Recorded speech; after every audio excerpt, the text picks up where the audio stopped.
Fala galera, beleza? André Okazaki aqui com mais um episódio da série Criando Códigos Testáveis, onde eu trago exemplos, situações do mundo real em que eu peguei um código que estava meio esquisito, que estava difícil de testar e compartilho com vocês aqui a solução. O que eu fiz para resolver esse problema, que tipo de técnica eu usei, se eu refatorei, se eu não refatorei, se eu consegui fazer algum teste ali. Lembrando que esse quadro ele é interativo, então se você também tem dúvida, se você está mexendo num código aí na sua empresa, tá difícil de testar, você acha que aquele negócio é intestável, você pode mandar ele para mim, dá uma olhada aí na descrição do vídeo, tem as instruções para você me enviar, eu vou fazer uma análise em cima desse código, vou dar meus pitacos, vou falar o que eu acho e coisas que você pode fazer em um episódio aqui do Criando Códigos Testáveis. No episódio de hoje a gente vai falar sobre métodos legados com composites. Composites é o padrão composite, né? Composição, onde a gente tem uma classe que tem um campo que é uma outra classe, que às vezes tem um campo que tem uma lista de outras classes. Então a gente tem ali uma composição, um objeto complexo, cheio de campos e subcampos com uma abertura muito grande ali. E como que a gente vai fazer refactoring nesse tipo de método? Tem várias coisinhas aqui que eu quero dividir com vocês, uma situação que eu passei em produção, eu quero dividir a solução aí com vocês que eu achei bem interessante. Para começar, então, como que esse conhecimento te ajuda? O que eu vou te trazer hoje aqui que você pode botar em prática aí hoje no seu dia a dia para resolver algum problema, caso você tenha algo parecido aí. Você vai aprender a testar e a refatorar métodos que precisam percorrer composições muito grandes, onde você precisa varrer vários campos dentro da mesma classe e tal, você vai aprender a lidar com eles. O segundo ponto aqui é que você vai melhorar o design das suas classes. Com a técnica que eu vou te passar aqui, o design das suas classes vai ficar um pouquinho melhor, vai dar uma melhorada ali, as coisas vão começar a fazer mais sentido, vão ficar mais coesas. Logo, isso vai também facilitar os seus testes. Se você tem dificuldade de fazer teste nesse tipo de método, você vai ver que a coisa vai ficar um pouquinho mais fácil ali. Eu vou te mostrar o código de exemplo que eu trouxe, e aí acho que você vai entender melhor se você também tem essa dificuldade e se tem a ver com o seu dia a dia aí. Então, eu tenho aqui um use case para fazer uma atualização de pacote de viagens. Aqui é um sistema de pacote de viagens onde você reserva vagas em hotéis, quartos em hotéis. Então é um use case simples aqui, uma classe de fluxo de negócio. Talvez para vocês seja um command, para talvez seja, sei lá, uma service. Eu não sei como você chama aí, mas é uma classe de fluxo de negócio. Então ela recebe aqui um repositório, faz uma consulta, né? Estou fazendo uma alteração, então recebo dados da tela aqui. Se o pacote existir, se o pacote não existir, né? Ele vai fazer uma checagem aqui, ele vai dar uma mensagem caso não exista. Se existir, ele vai tentar fazer a alteração. O grande ponto aqui é que dentro desse método, eu tenho um método privado aqui, ó. Eu tenho uma pequena regra. Se esse indicador de preço garantido tiver marcado como true, ele precisa manter os valores que estavam gravados já na base de dados. Não é para usar os dados que vieram da tela. Eu preciso manter o que já estava. Então, para fazer executar essa regra aqui, né?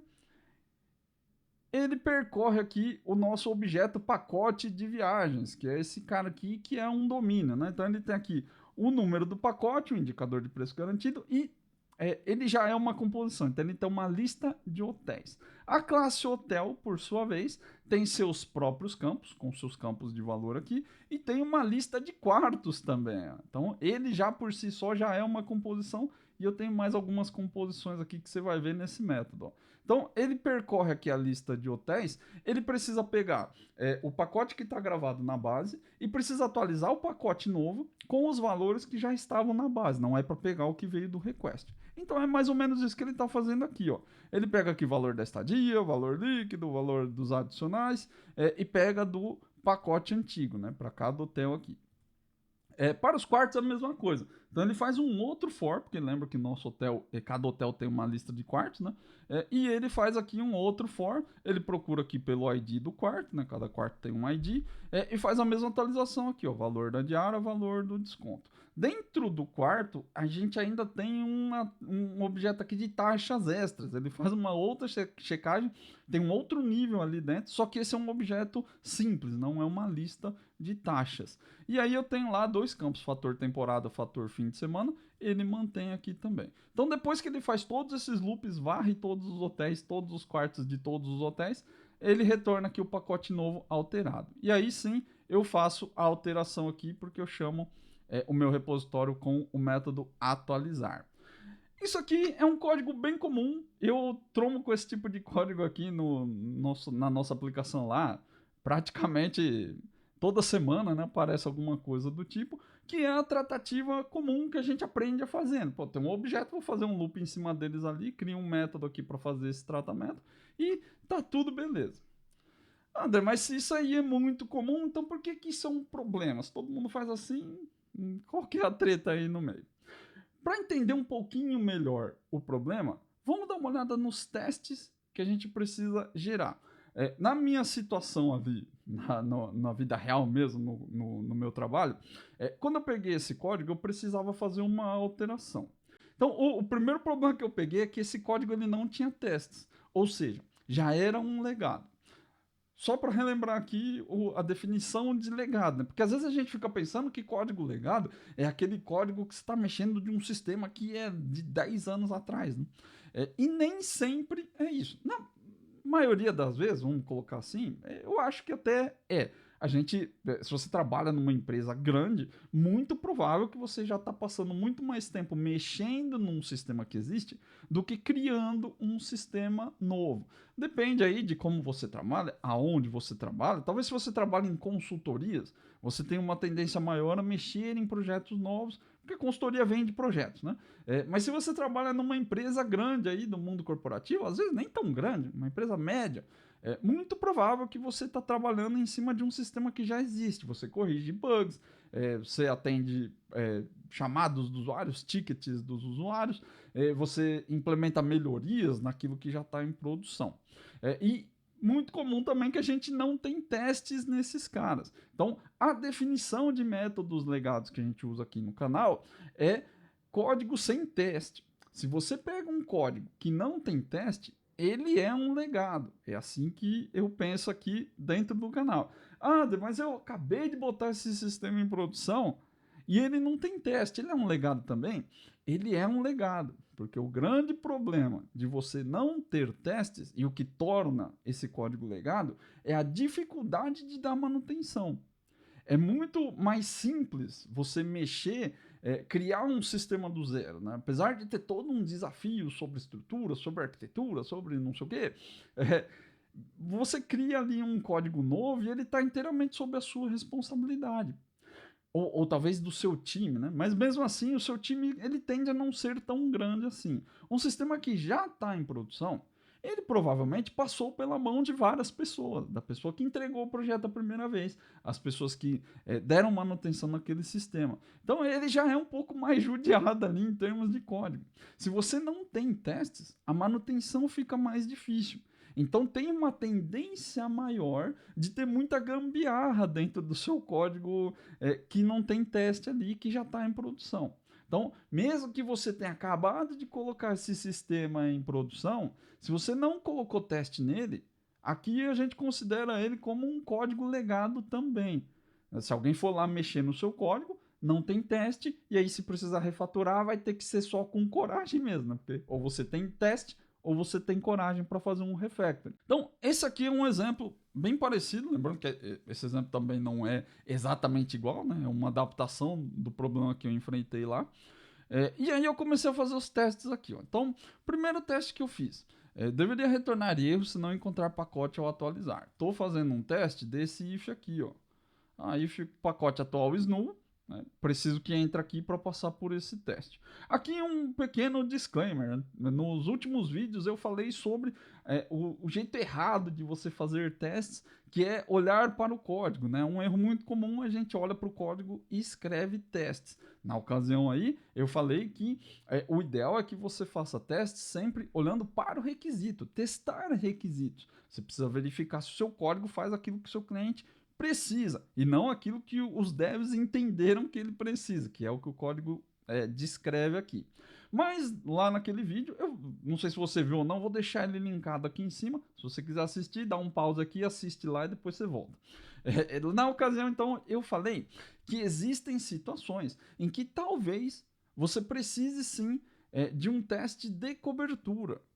Ou seja, testar a lógica. É diferente, mas em algumas situações é necessário. Essa aqui é uma situação onde é necessário. Se você precisa fazer um teste de um legado, você não vai ficar julgando se o que o outro dev fez está certo ou não. Se ele está em produção e você não tem o domínio do que foi feito ali, você pode sim optar inicialmente por fazer um teste de cobertura. O teste de cobertura vai te ajudar a entender o que o código faz. E aí, a partir desse momento, se você quer fazer um teste de requisito ou um teste só de cobertura, daí é uma outra escolha que você vai ter que fazer. Mas o teste de cobertura geralmente serve para isso, para fazer refactoring em código legado. Você não vai ficar julgando se está certo ou não. Se está em produção, a gente meio que considera que está certo, a menos que alguém diga que está errado.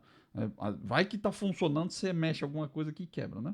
Então, você vai fazer um teste de cobertura para fazer refactoring em legados. Foi isso que eu optei por fazer aqui. Então, o primeiro teste vai testar aquele if, o segundo teste testa o else. Então, ele vai cair aqui e ele verifica se o pacote foi alterado, né, chamando atualizar aqui, e se retornou essa mensagem.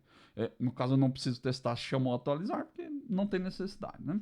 Eu faço teste só aqui do response. Isso aqui resolve uma parte do problema. Qual que é a outra parte que esse teste não resolve? A atualização que eu tinha que fazer, na verdade, era nesse método aqui, ó. Eu precisava fazer uma alteração nessa regra. Esse é um grande problema. Veja que esse método, primeiro problema aqui, nesse método é private. Então eu não consigo fazer um teste diretamente neste método. Eu tenho que fazer um teste por aqui. Quando eu vou fazer um teste desse tipo, eu caio num dilema. O pacote alterado, que é o resultado desse método aqui, ele não retorna para mim no response. Ou seja, o resultado que esse método produz, esse executar produz, ele não envolve essa alteração. Indiretamente ele envolve, porque ele vai chamar atualizar e eu tenho que fazer a atualização aqui.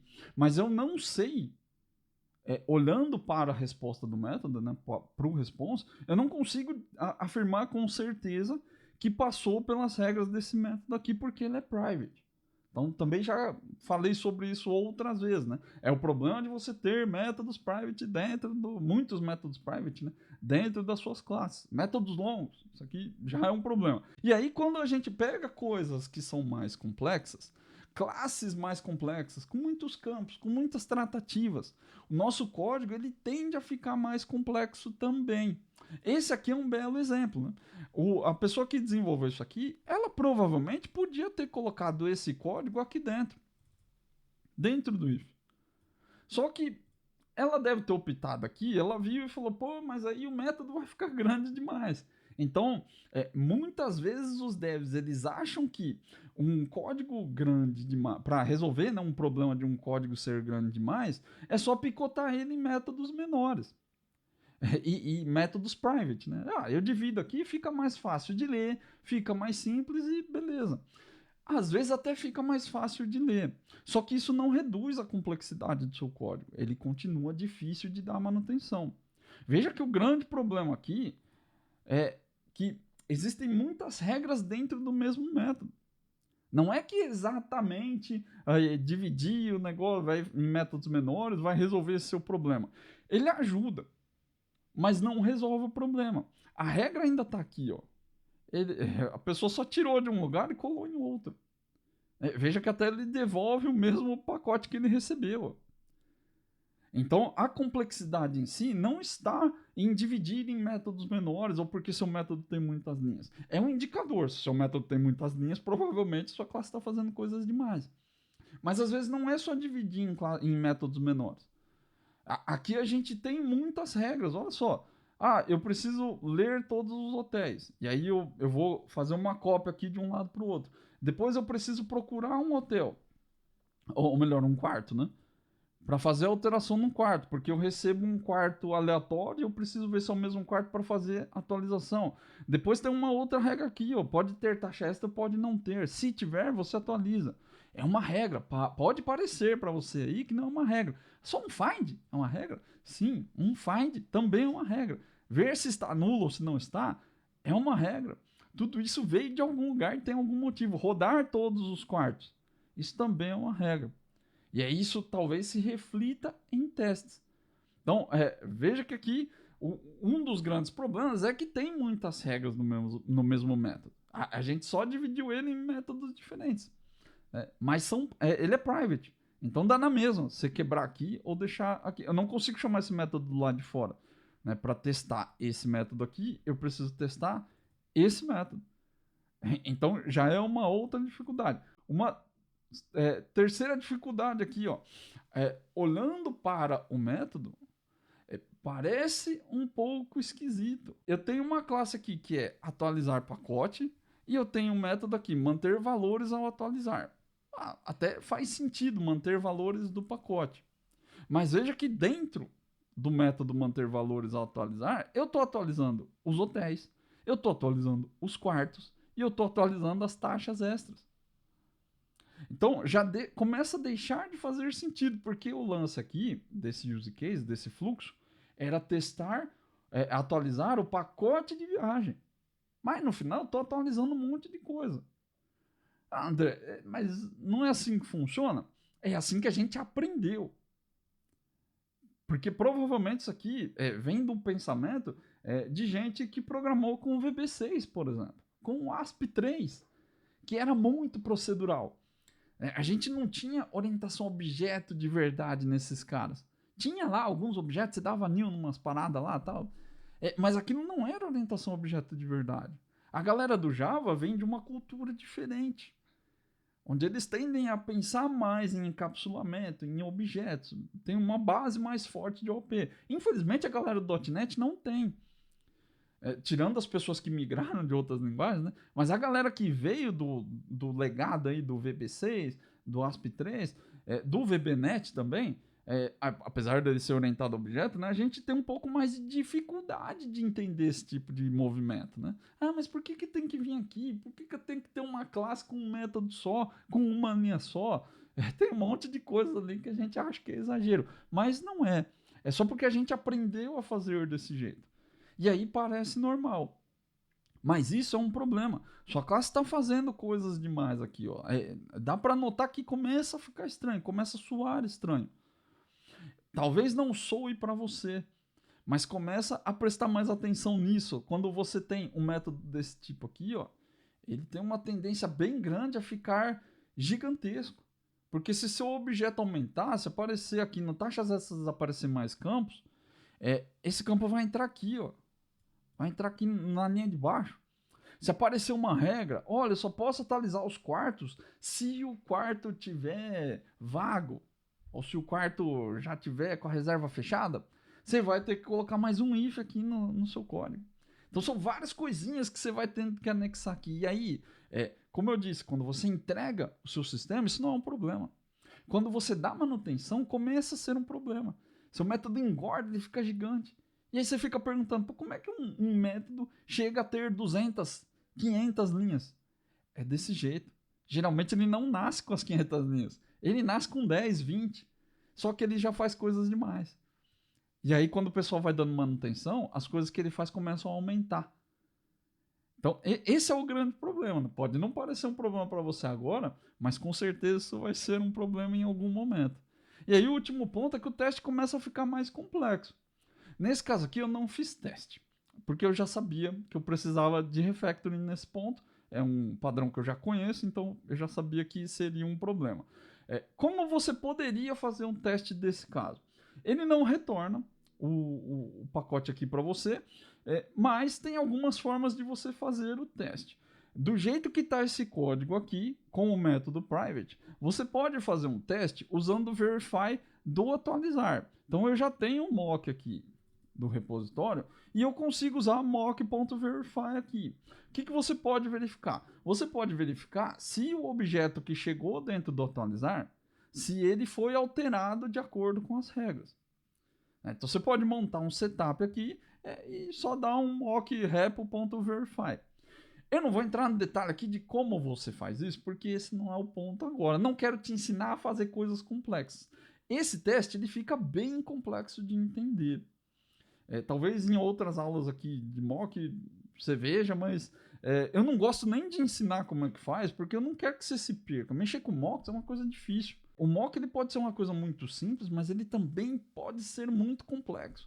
Ele tem um potencial de complexidade alto. E se eu ficar alimentando isso aqui, você vai querer fazer mock de 300 coisas e de mock mega complexos, mega elaborados. E não é a minha ideia aqui. Eu quero te ajudar a fazer mais teste. Se eu te ensinar a fazer teste complexo, você não vai querer fazer teste. Porque é difícil. E eu tô falando isso, não é porque eu quero ser chatão, eu quero falar como você tem que fazer as coisas. Você pode fazer as coisas do jeito que você achar melhor.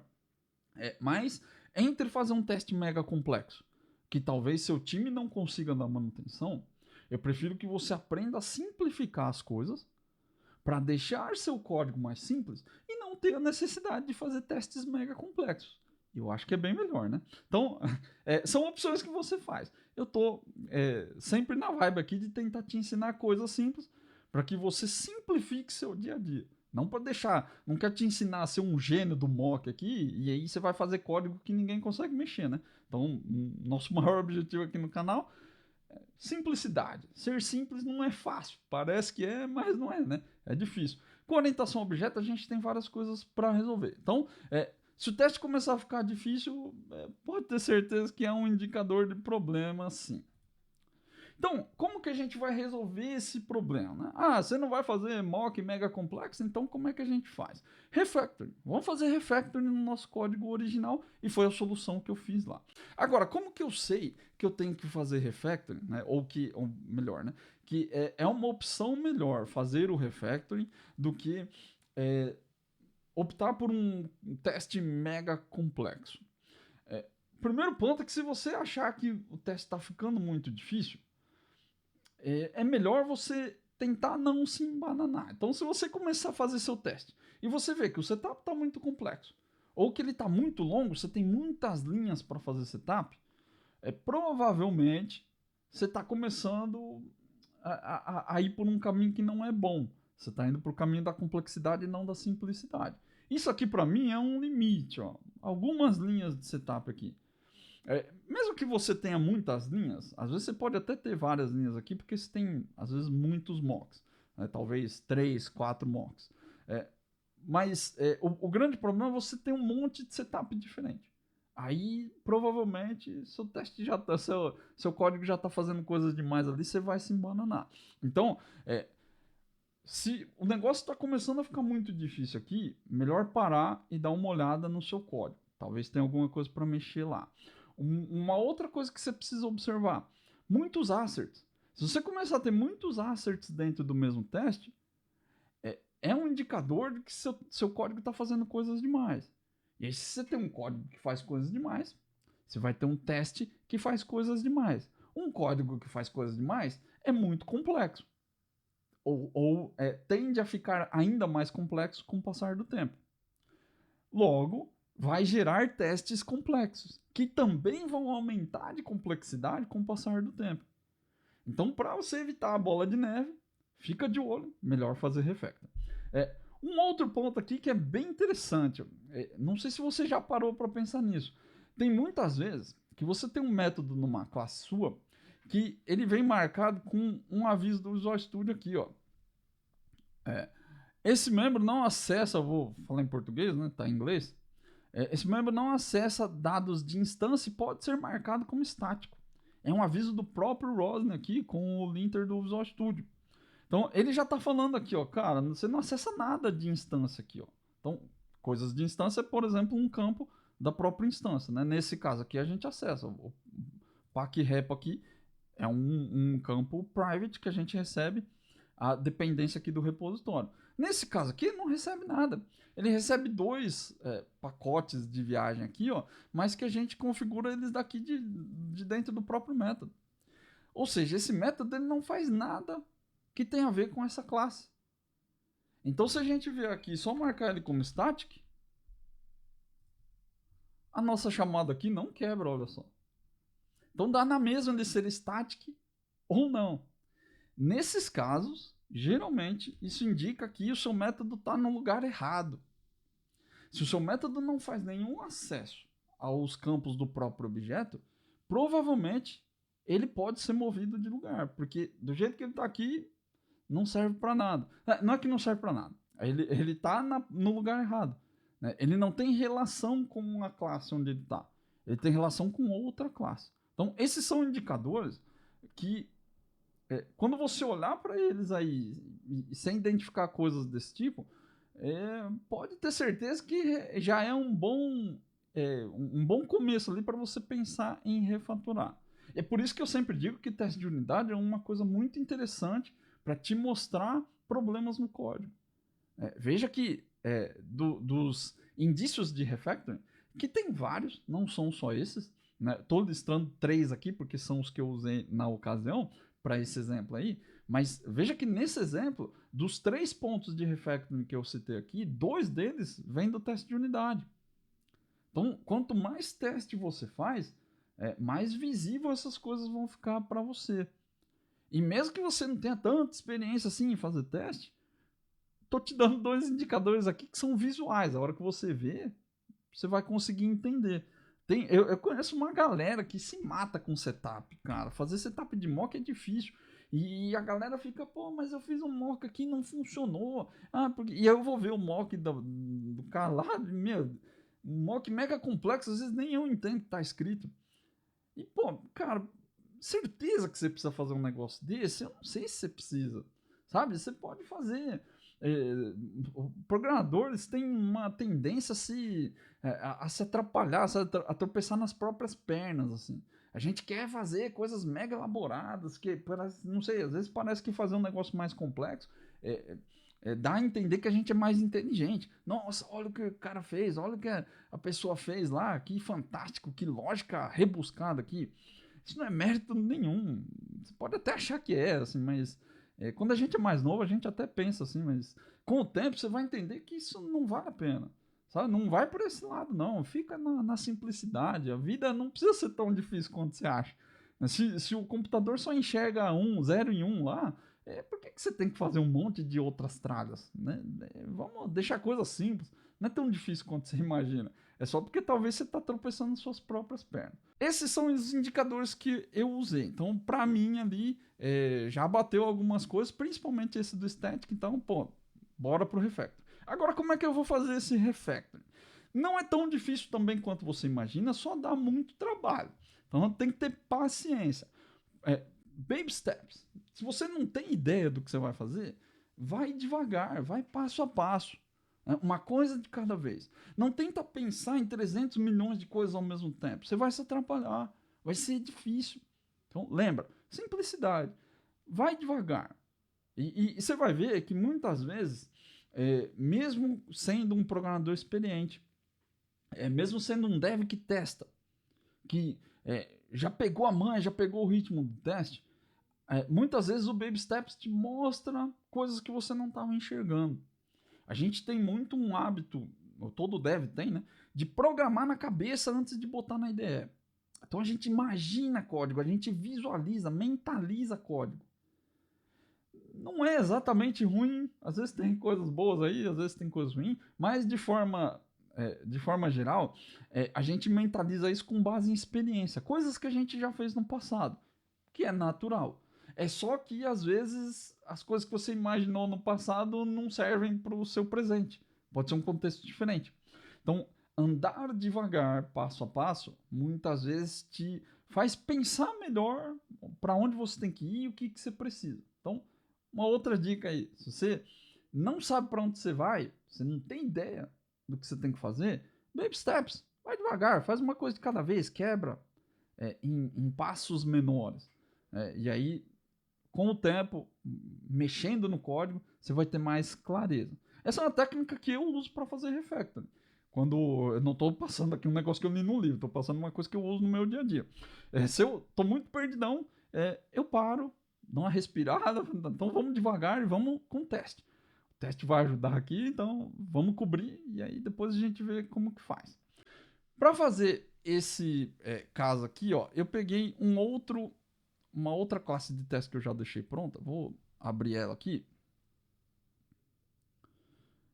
E vou abrir um outro teste aqui, que é uma outra classe aqui, a mesma classe, né, só copiei, troquei o nome aqui, coloquei refat para a gente poder mexer, para não quebrar o exemplo anterior também. Né? Depois eu vou subir esse código no GitHub e vou deixar o link do repositório aqui. Sempre que tem um exemplo mais elaborado, eu boto lá no GitHub, então dá uma olhada na descrição que você pega o fonte lá. Ó, mesmo código, certo? Igualzinho. Só que tem uma diferença. De verdade, tinha uma pequena diferença no código que eu mexi. No meu caso lá de produção. O método, ele, por algum motivo, ele não era private. Esse método que estava private lá, ele era public. Não sei exatamente por que a pessoa criou como public, porque às vezes é só um hábito, né, de digitar e não criar como private. Mas era public. Então, o fato de ser public me abriu uma outra possibilidade. Ao invés de fazer um mock mega complexo, eu simplesmente chamei a classe lá e executei os testes. Fica mais fácil, né? Então, já que já estava, eu não precisei alterar. É uma opção para você fazer testes. Eu considero essa opção se você vai fazer refactor. Se você não vai mexer no método, aí é melhor não optar por fazer isso. Você não pode sair alterando seus modificadores só por comodidade, né? Porque eu vou fazer teste aqui, beleza. Se ele não é private, se ele não é public, já não é, né? Melhor deixar como tá. Se ele já de repente é melhor você mudar para private, né? Se você já vai refatorar, deixa como public mesmo, você vai fazer o refactor, né? Então, toma só um pequeno cuidado aqui. Então, não estou dizendo, incentivando você a ficar alterando seus modificadores para poder fazer teste. No meu caso, já estava assim. Então, eu só segui a maré e, muito importante, eu ia já refatorar esse método. Eu já fui com o intuito de refatorar, então não é um grande problema. Né? Só fiz desse jeito para simplificar a nossa vida. Então, ó, deveria manter valores, tem os mesmos testes da outra classe, né? Mas tem os testes também da outra classe. Eu deveria manter valores do pacote ao atualizar.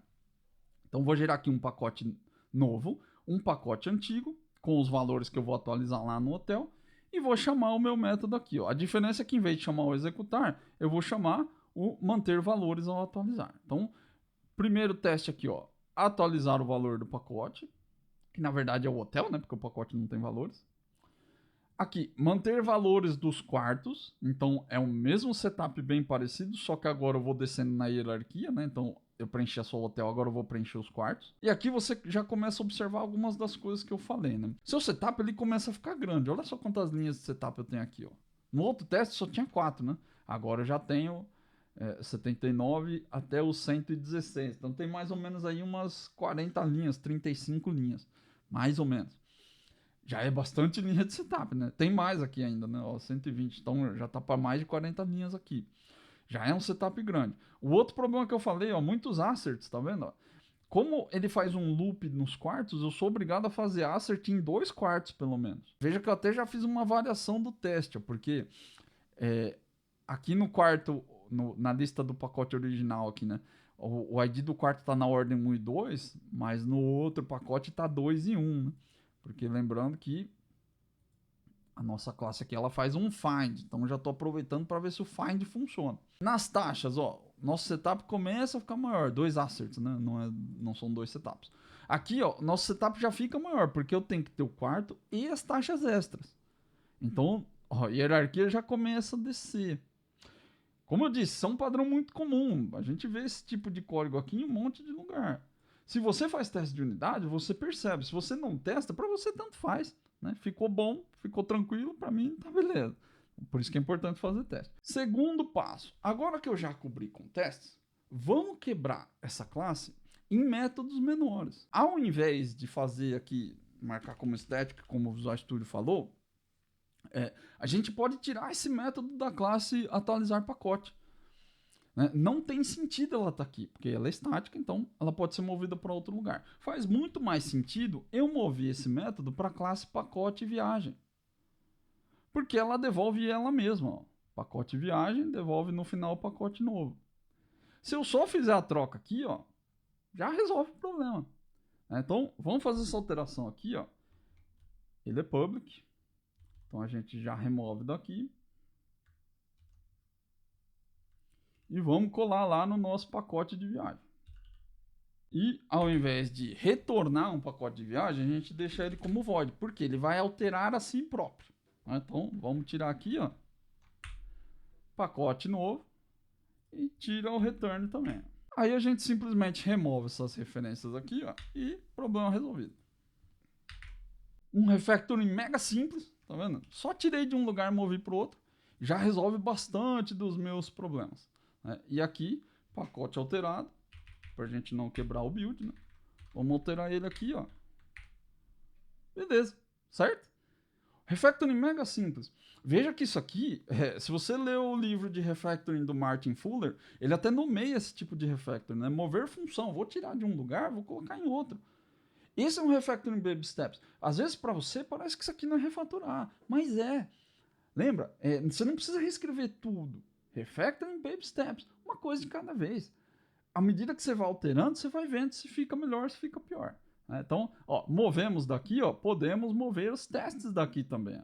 Então, uma vez que o pacote agora ele já tem esse método, eu posso transportar esses testes aqui, ó, para a classe pacote viagem. Esse mesmo movimento, eu tiro daqui e colo do outro lado. Eu já deixei esse teste pronto, porque eu tinha que fazer umas adaptações, né? Então, ó, vamos mover daqui porque ele não vai buildar, né? Tá com erro de build aqui, ó. Vamos mover esses testes daqui. Que agora a nossa classe ela fica igual a original lá, porque eu já sabia que ia refatorar, né? Então não precisava fazer mais testes aqui. E vamos simplesmente abrir os testes aqui na classe pacote viagem. Vamos comentar os testes aqui, ó. E beleza, ó, são os mesmos testes, só que eu estou mudando o chamador, né? Então lá era o use case, aqui é o pacote novo. Tô mexendo aqui, ó, vamos buildar. Ele deve buildar, né? Se eu não fiz nenhuma bobagem aqui. Mas ó, só movi de um lado para o outro e compilou, tudo certo.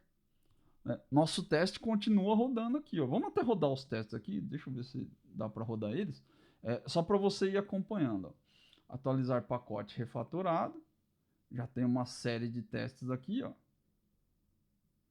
Que eu já tenho outros testes aqui. Agora sim já atualizou. Vamos rodar aqui para ver, ó. Nosso atualizar pacote anterior, né, que tinha só 2 testes. Agora o nosso atualizar pacote refatorado tem vários outros testes. Ó. Os testes que já estavam aqui, eles passaram. Isso aqui é dos outros exemplos que a gente vai ver daqui a pouco. Então, ó, teste rodando, né? Todos verdinhos aqui, ó. Já ganhamos um check aqui no Visual Studio, na ideia do Visual Studio. Fantástica a ideia do Visual Studio, né? Muito legal. Mas fizemos nosso primeiro refactor. Então, ó, baby steps, lembra? Quebramos em métodos menores e a gente move o método para a classe certa e aí altera os testes também. Move o teste de lugar, altera os testes. Então a gente vai repetindo esse mesmo padrão, descendo a cadeia do nosso composite. O que você tem que observar agora? Lembra que o composite é uma composição, né? São várias classes aninhadas, tem vários níveis ali. Uma classe que tem um campo, que é uma outra classe, que é uma lista de classes, que é não sei o quê. E aí, o que deixa seu método complexo aqui, a gente resolveu um problema, né? Que o método estava no lugar errado, só que a complexidade em si, ela ainda permanece. Veja que o próprio teste aqui do pacote viagem, ele reflete isso. Aquele problema que a gente falou, cheio de setup aqui, cheio de assert, o problema continua. Então agora o que a gente tem que fazer?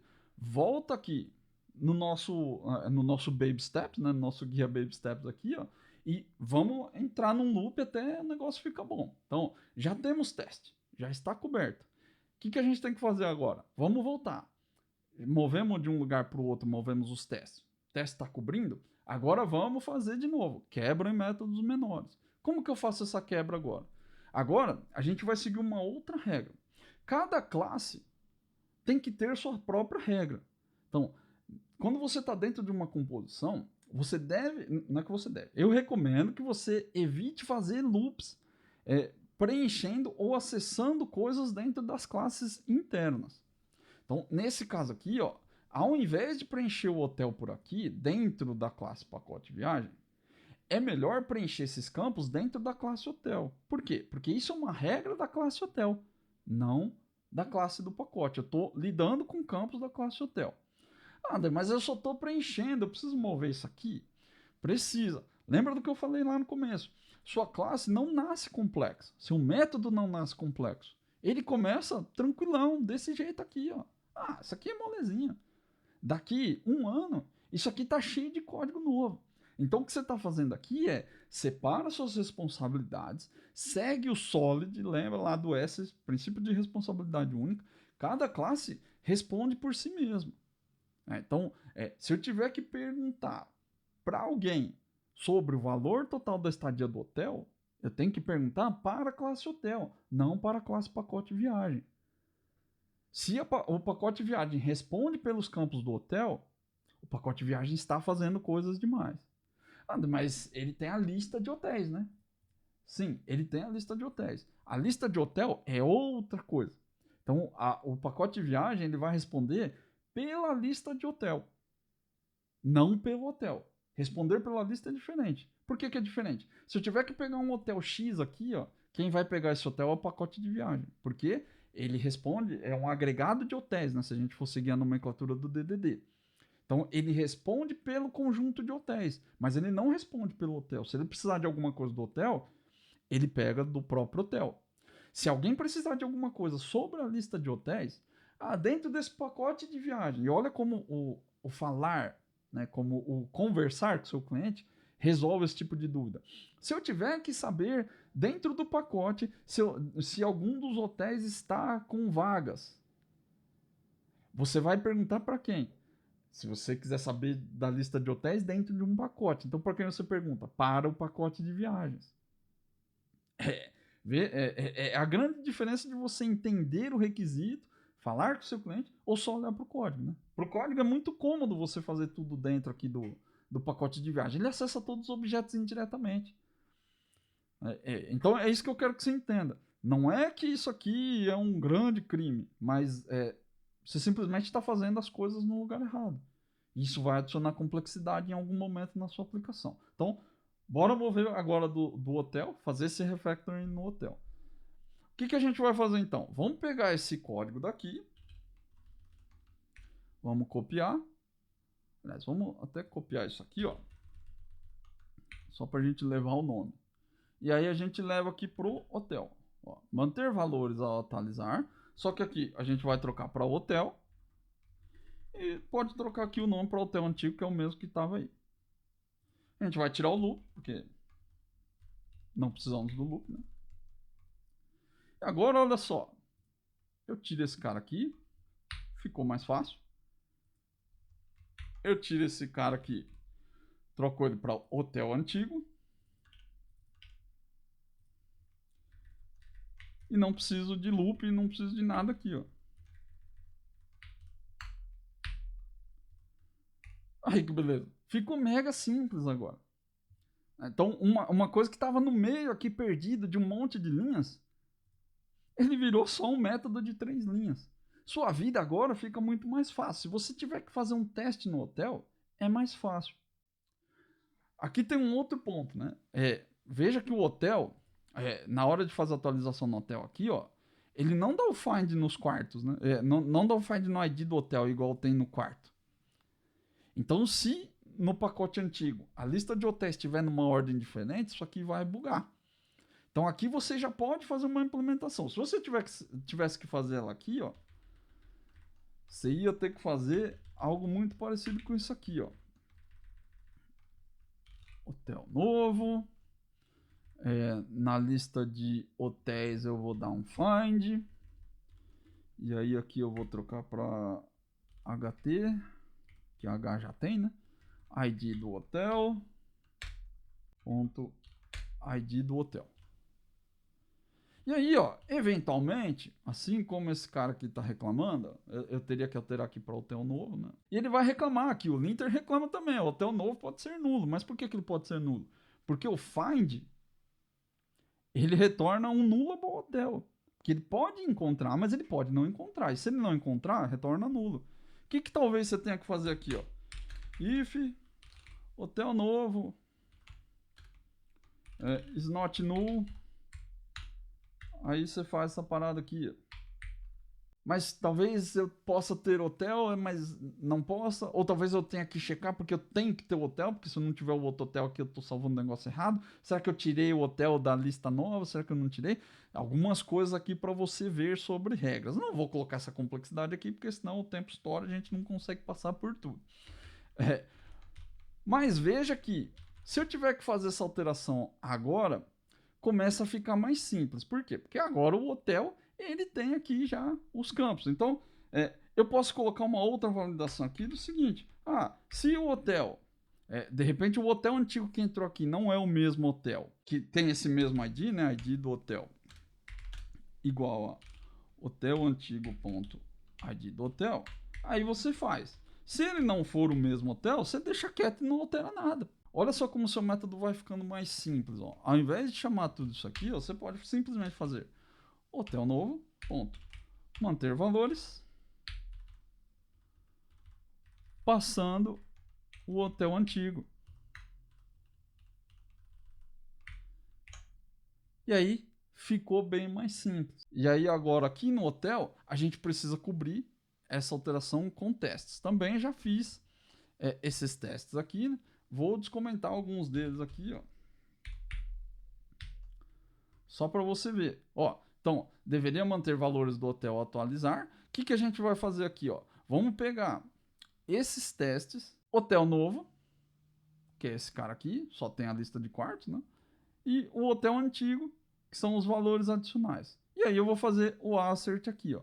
É exatamente isso que o teste do hotel faz. Então, peguei, só dei Ctrl+C, Ctrl+V de lá, igualei o ID do hotel, porque esse teste não tinha, que o outro código não tinha, né? Ele estava bugado. E aí, copiei e colei, até tá com os mesmos valores aqui, ó, deixei tudo igual, só para você ver. E agora eu consigo adicionar um outro teste, que é não atualizar os valores do hotel, que é não entrar no if, né? Se o ID do hotel não for igual, ele não vai entrar, e aí os valores ficam zerados. Então, aqui eu já estou fazendo a cobertura do teste e eu poderia apagar o meu teste daqui do pacote viagem teste. Eu posso simplesmente vir aqui e apagar esse cara, porque já está coberto lá. Então, voltando para a nossa dinâmica aqui, ó, quebramos em métodos menores e movemos o método para a classe certa, cobrimos com os testes, né? Movemos o teste e alteramos os testes. Então, mesma coisa aqui, você só não vê alterar o teste porque eu já deixei pronto para ganhar tempo. Então, já seguindo a nossa dinâmica, quebramos mais uma vez. Agora, é só você ir descendo na hierarquia da paradinha aqui, ó, e aí você vai ter a mesma alteração para os quartos. Então, esse quarto aqui, ó, essa parte aqui, ó, a gente segue a mesma dinâmica do hotel. Vamos criar copia esse método daqui, essas alterações, né?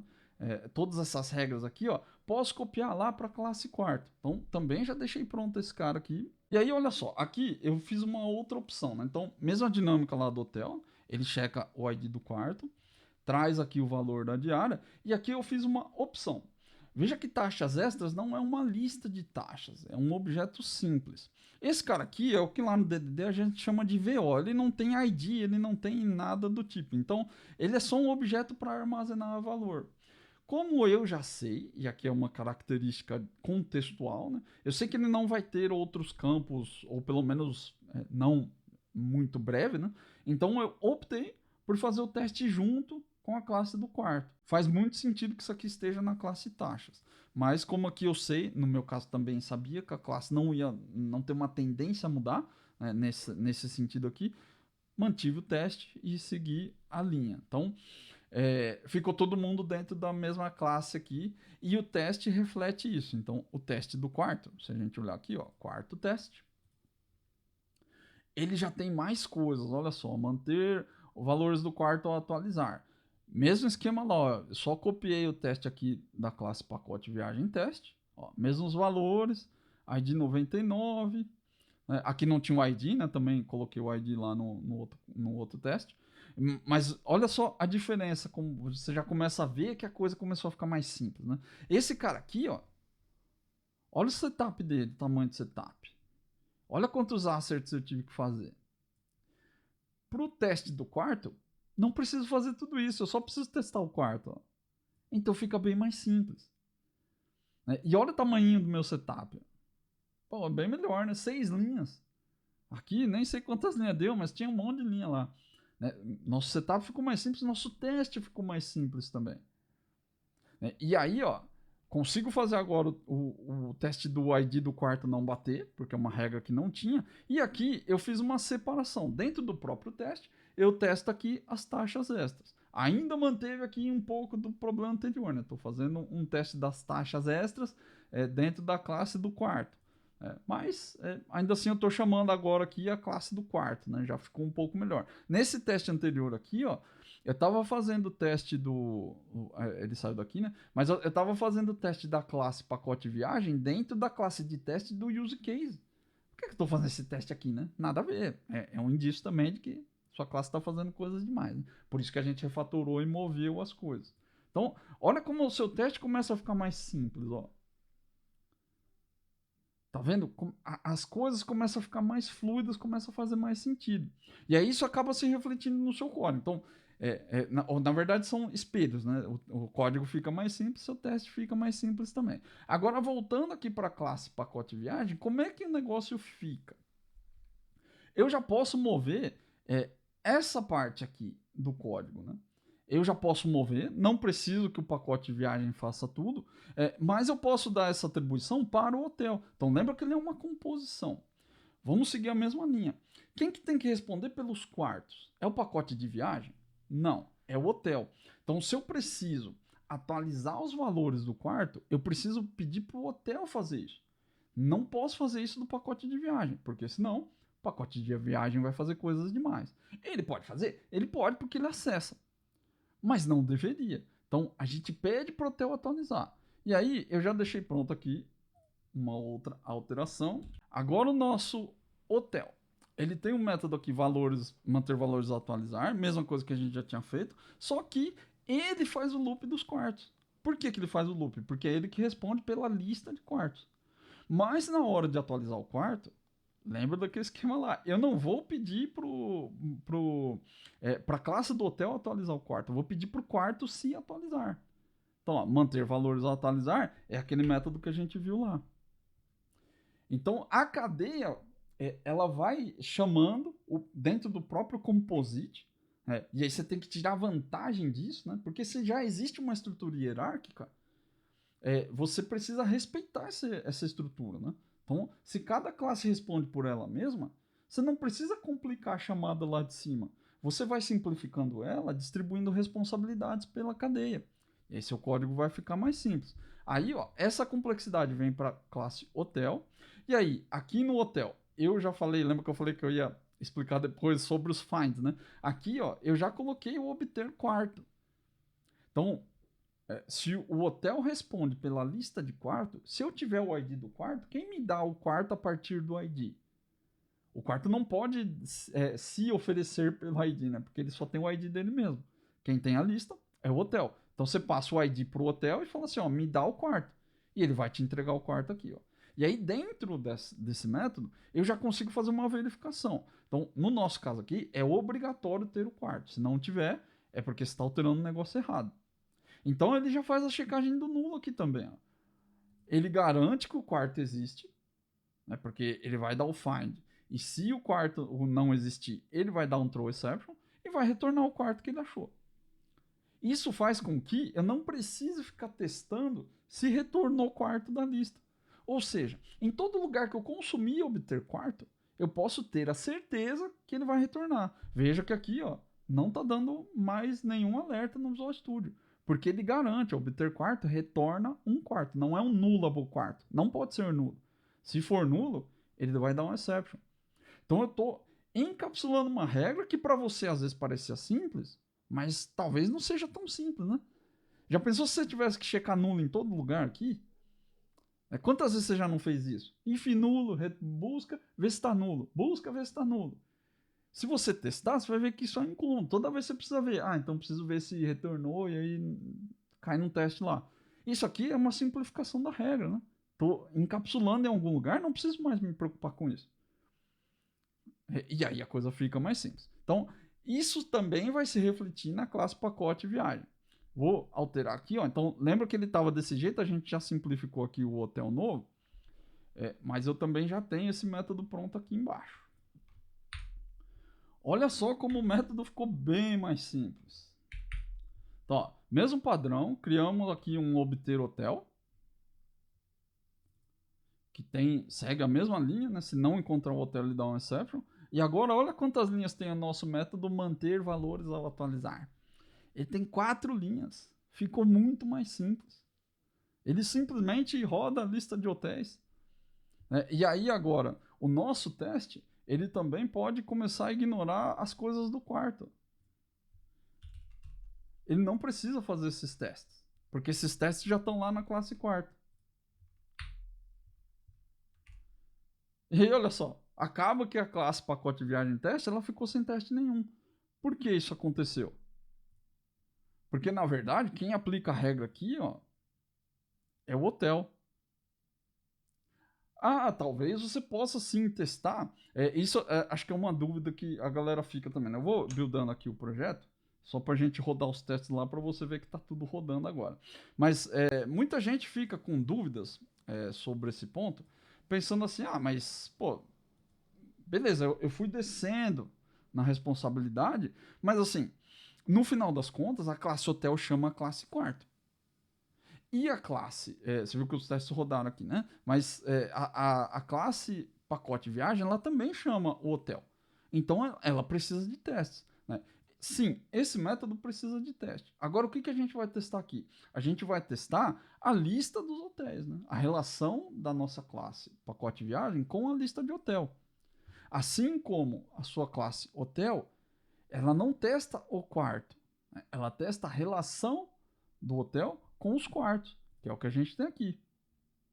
Manter o valor. Eu não escrevi esses testes, mas a gente poderia escrever. Eu só movi, lembra que eu só movi os testes de lugar, né?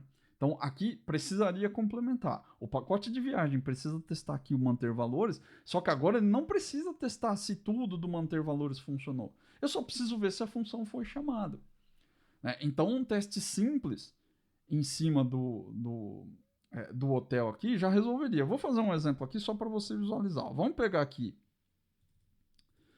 um exemplo aqui da classe antiga. Ele vai gerar aqui um pacote novo. Deixa eu ver aqui, pacote antigo. Vamos tirar aqui esses caras aqui, ó, que não preciso mais deles. E a gente vai chamar aqui, ó, pacote novo, manter valores, pacote novo. Eu não preciso dar assert de tudo, por quê? Eu acho que essa é uma das grandes dúvidas que a galera tem, né? Mas eu não preciso testar tudo de novo? Não, porque aqui eu não quero saber se o hotel fez aquilo que ele tem que fazer. Porque quem diz se o hotel fez o que ele tinha que fazer é esse teste aqui, ó. Esse teste aqui vai garantir todas as atualizações que esse método vai fazer, o método do hotel, né?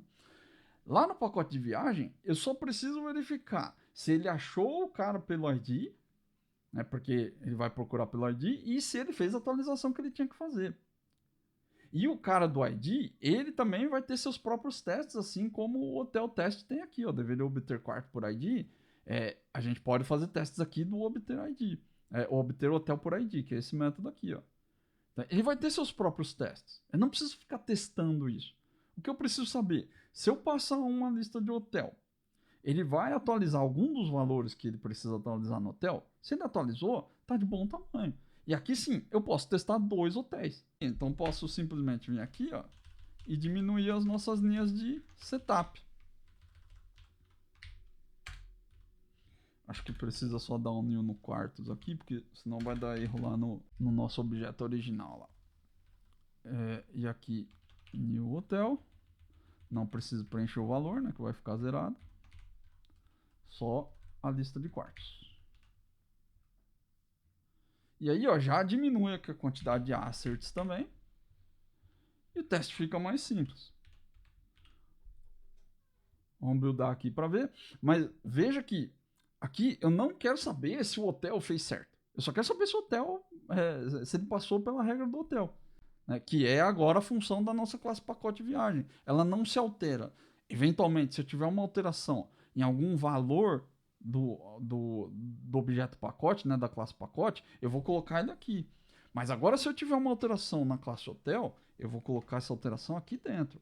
Eu não vou alterar mais o pacote. Lembra do princípio de responsabilidade única. Sua classe deve mudar só por um motivo. Então, se mudar a regra do hotel, quem é alterado agora é a classe hotel. No seu outro exemplo aqui, ó, quem era alterado? Era a classe de use case. O atualizar pacote. Não faz sentido nenhum isso. No nosso segundo step, era a classe pacote viagem. Começa a fazer um pouco mais de sentido, mas ainda assim está errado. Se o hotel foi alterado, eu tenho que alterar a classe hotel. Agora sim, nesse caso aqui ficou mais correto. Então, lembra que eu falei lá que seu design de classes ia melhorar? Esse aqui é um jeito de deixar as coisas melhores. Então, executamos aqui, ó, já buildou, né? Vamos executar o teste aqui para ver o que acontece. Espero que passe, né? Passou. Então, agora o teste está cobrindo a nossa classe de pacote também. Podemos fazer aqui teste do obter hotel. A gente tem que ver agora se eu não tiver nenhum hotel, ele não vai alterar nenhum na lista, né? Não vai passar por aqui. Coisas desse tipo que você pode testar. Mas agora o teste ele foca na classe pacote viagem. Então seu design ele começa a ficar melhor. É desse jeito que eu costumo fazer os meus testes.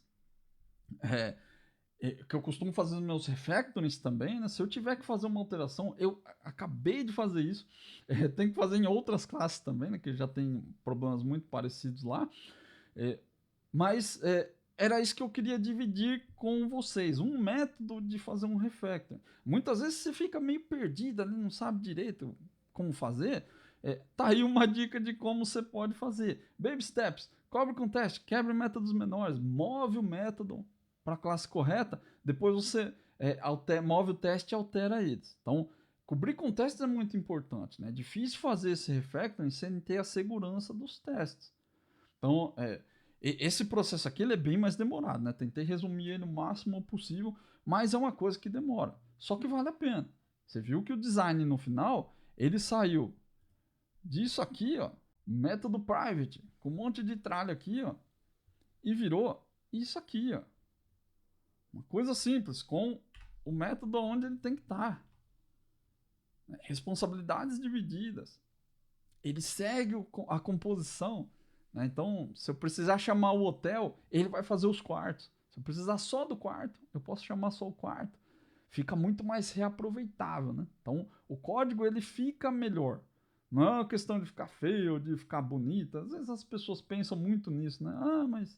porque o código ele tinha que ser feio, não é a questão de ser feio ou ser bonito, é só se você consegue ficar mais elegante, né? É só que dividindo as responsabilidades as coisas ficam mais reaproveitáveis. Então, para concluir aqui, preste muita atenção nos sinais que o código te dá.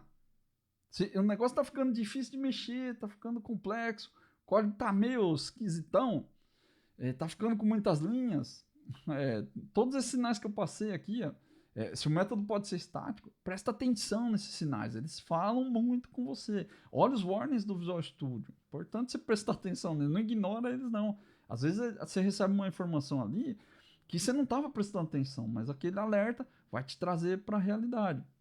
Segunda coisa, tenta sempre fazer o seu código ficar cada vez mais simples e mais coeso. Quando seu código está simples e coeso, o teste fica fácil. Lembra de todas as vezes que você tentou fazer teste de unidade e não conseguiu. Testar um método de 300 linhas é bem mais difícil do que testar um método com 10 linhas. Começa a prestar mais atenção nisso. É uma evolução. Não vai vir do dia para a noite. Seu código não vai ficar mais simples do nada. Só porque você viu esse vídeo aqui, agora você... agora estou escrevendo. Né? Não vai rolar. Não é assim que funciona. Então você tem que buscar a evolução. Cada dia que passa, você tenta fazer melhor, mais simples e mais coeso. Não tenha medo de fazer refactoring. Eu sei que às vezes é difícil, que dá trabalho, mas é o refactoring que vai te mostrar e vai te mostrar que as coisas estão erradas, né? E vai fazer você aprender. Quanto mais refactoring você fizer, melhor vai ficar seu código. Não precisa refatorar seu sistema inteiro de uma vez. Pega uma demandazinha que você vai fazer. Esse código aqui mesmo que eu te mostrei de exemplo, é uma coisa que eu estou namorando para alterar há muito tempo. Mas eu não pude mexer porque eu não ia dar manutenção naquela parte do código. Então no dia que eu precisei dar manutenção ali, eu coloquei o refactor. Então não pense em alterar tudo, porque você precisa, porque tá ruim. Não. Faz um pouquinho de cada vez. Baby steps. Sempre baby steps. Faz um pouquinho de cada vez todo dia que seu código vai ficar melhor. E por último, vou continuar reforçando aqui enquanto eu puder. Teste de unidade evidencia problemas. Quanto mais teste você fizer, mais o seu olho vai começar a perceber problemas do código. E aí você vai começar a ficar incomodado, você vai ficar incomodada. Pô, mas isso aqui tá ruim, tem que alterar. Isso é muito positivo. Você só não precisa sair alterando tudo que vai quebrar. Mas pô, é muito bom você começar a perceber que está com um problema. Tem programador por aí, no mercado de trabalho, há anos, que não consegue perceber um código ruim. Eles programam a mesma coisa há 20, 30 anos. Eles fazem as coisas do mesmo jeito. Eles não evoluem. É muito importante você buscar. Se você quer chegar em algum lugar dentro da área de tecnologia, você precisa pensar em produzir código cada dia melhor. Você não pode continuar fazendo as coisas sempre do mesmo jeito. A tecnologia evolui. A forma de fazer as coisas evolui. O básico do básico, ele não muda. Você vai ver com o passar dos anos aí. Eu fico falando de muito tempo, experiência, porque eu sou tiozão. Talvez você seja, talvez você não seja. Mas eu já vi bastante coisa. Então, eu posso dizer para você que, por experiência própria, por ver muita gente, por coisas que aconteceram comigo. Se você não melhora o jeito que você faz código, sua profissão não evolui. E aí você vai continuar ganhando a mesma coisa. Você vai continuar fazendo as mesmas porcarias. Porcaria assim, não quero menosprezar o que você pode estar fazendo aí, mas fazendo os mesmos trabalhos meia boca que você vê por aí. Às vezes você quer trabalhar num projeto novo e não consegue. De repente é porque seu chefe, sua chefa lá, eles acham que você não tá rolando. Pô. Não, ele é bom de manter legado, ele é bom de alterar código zoado lá. E às vezes você não quer, às vezes você quer mexer num código. Se você gosta de mexer nessas coisas também, cara, zero problemas com isso, cada pessoa mexe com o que quer. Mas, se você quer evoluir na carreira, não é uma questão de você mexer em coisa nova ou coisa velha. Mas, para evoluir, você precisa buscar jeitos melhores de produzir código. E teste de unidade é uma das coisas que vai te ajudar. Vai te ajudar a fazer mais refactoring e vai te mostrar mais problemas. E aí, quanto mais inquieto você ficar, inquieta aí, né, mais você vai querer evoluir, você vai buscar soluções diferentes e vai começar a produzir um código melhor. Eu espero que você tenha gostado desse vídeo. Se você gostou, deixa um joinha. Se você gostou muito, assina o canal, porque isso faz e ajuda aí a divulgar esse conteúdo para mais pessoas. Se você tiver outras formas de fazer esse refactoring, se você lida com composites de outro jeito, deixa aí nos comentários também, que é sempre muito bom trocar essa ideia com vocês. E caso você tenha alguma dúvida e quer passar por uma análise aqui no Criando Códigos Testáveis, dá uma olhada na descrição do vídeo que tem as instruções para você enviar esse código para mim, beleza? Um grande abraço e até a próxima aula.